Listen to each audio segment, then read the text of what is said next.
ప్రత్యక్ష యుద్ధంలో పాకిస్తాన్ గెలవకపోయినా పాకిస్తాన్ని గెలిపించినటువంటి భారతదేశంలోని మూర్ఖులు మాటలు లేకపోతే వాళ్ళ వ్యవహార శైలి చూసాం. అదే సందర్భంలో పాకిస్తాన్ని గెలిపించడం కోసం భారత్ నుంచి వెళ్ళి మరి పాకిస్తాన్కి సహకరించిన వాళ్ళని చూసాం. యూట్యూబర్ల పేరుతో ఇన్ఫ్లుయెన్సర్ల పేరుతో చేస్తున్నటువంటి అరాచకాలు చూసాం. ఇవన్నీ ఒక ఎత్తు అయితే దేశంలో అల్లకల్లోలం సృష్టించడానికి పన్నిన పన్నాగాలు చూస్తున్నాం. ఇప్పుడు మళ్ళీ బెంగాల్లో అన్రెస్ట్, అక్కడ రుతువా ప్రాంతంలో మాల్డా జిల్లాలోని రుతువా ప్రాంతంలో అర్ధరాత్రి హిందువుల మీద చేసినటువంటి దాడి ఒక్కసారిగా సంచలనం సృష్టిస్తోంది.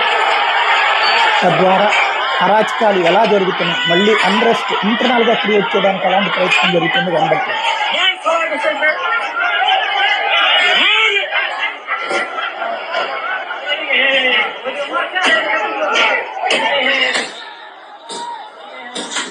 ఓడిపోయినటువంటి వాడు తను గెలవడం కోసం చేసే వెన్నుపోటు వ్యవహారాలు అన్నమాట.